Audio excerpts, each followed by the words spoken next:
Hello everyone, here's a very interesting posting on a Star Citizen.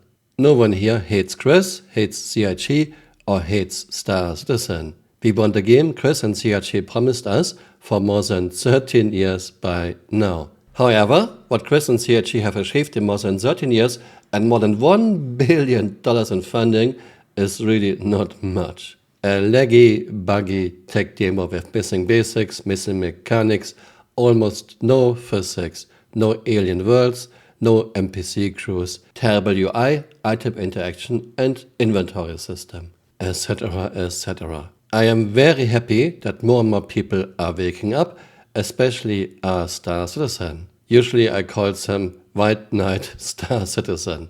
Let's read his posting. The silence from CIG is disgraceful by Zero Bebop.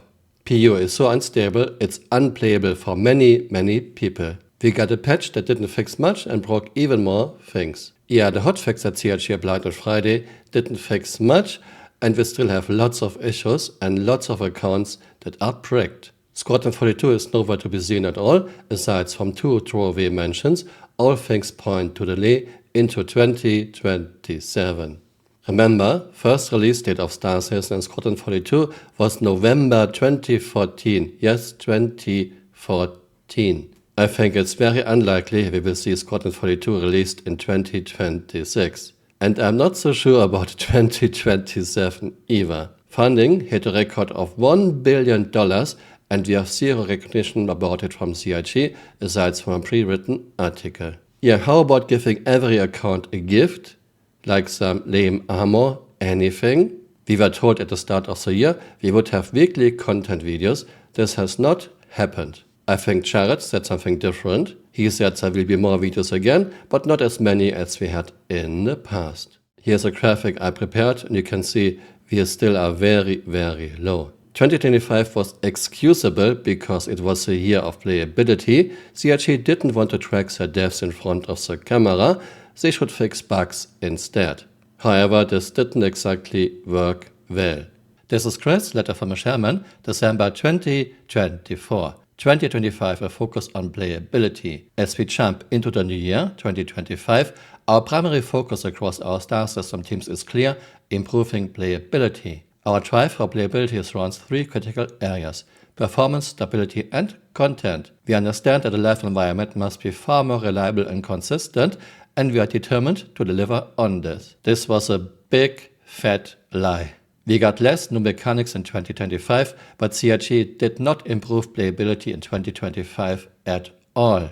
And now 2026 is still very low. By the way, I removed 2 styles in lives because we were just about selling ships and selling Odin, so I removed them.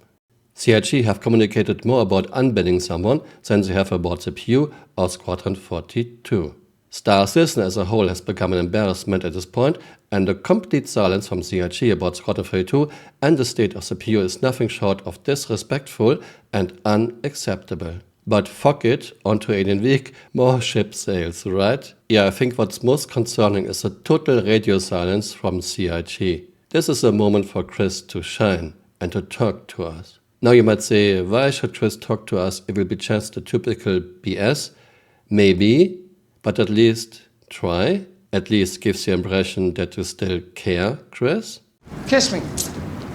When I'm being fucked, I like to get kissed a lot. Come on. Here's a comment by Flame Solis. The hangar elevator bug now has my CMAT rubble unaccessible, so I can't even sell it or get rid of it. The spawn failures of NPCs makes combat undoable, and the simple act of equipping gear is a dice roll on if it will work or not. Remember, letter from a Sherman, December 2025. And while there were a few hiccups with some legacy systems like elevators and air traffic control that were built long before server meshing was conceived, server meshing itself has been working flawlessly since the beginning, a testament to the design and execution of the system by our network, backend, engine and gameplay teams.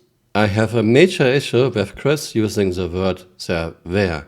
Chris, Benoit Beausejour said very clearly they have to rewrite elevator and air traffic code because it's old code not compatible with server meshing. While this is an excuse, because we had issues with elevators and air traffic control long before we had server meshing, This code is old and has to be written completely new, and this hasn't been done yet. But Chris pretends there were a few hiccups with elevators and air traffic control. So either Chris is lying, or Chris doesn't know that those issues still exist even today. I don't know which is worse. Flame Solis continued, "Oh, and the QA team can't find anything wrong with most of these, so why am I even bothering with issue ticket contributions? I pretty much stopped generating any IC reports or contribute to any because CIG doesn't care. Even IC reports about clear bugs are getting closed with intended behavior. But then CIG all the time says, yeah, we should generate IC reports. No, we shouldn't. This is just an alibi for you, CIG. Link to this thread is in my first pinned comment below. Again, I'm very, very happy that more and more people seem to wake up from the dream. No other game promises what Star Citizen does. Yes, but we will never get the game Chris and CIG promised us in the last 13 years. Never. I think the only thing that can maybe still save Star Citizen is Chris has to step down. CIG has to hire someone who can manage such a very huge and very ambitious project. Chris only cares about eye candy, cool cinematic, his interactive movie Squadron 42, there will be chapter 2 and 3, expensive art in all their studios, and his private cinema. Chris puts most of the money into Squadron 42, so he, Chris, can cosplay as a movie director again. Thanks for watching, and see you next time. Bye, auf Wiedersehen. Okay, so I'm moving around because physics is hard for CIG. And now door will close automatically. Yeah, 10 out of 10, and one container glitched through and now it's on top. Yeah, this isn't exactly a very good way to load your ship, Chris. And even when I use a very bad radial menu, there's only close. There's no separate elevator up.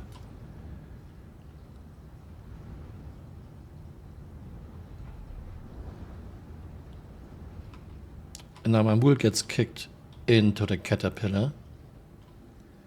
Yeah. Some people say I'm too negative, but come on people.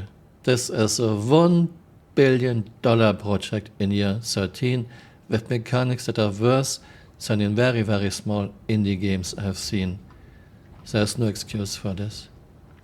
I don't judge this game like I would judge a small indie dev studio in year 1 or 2.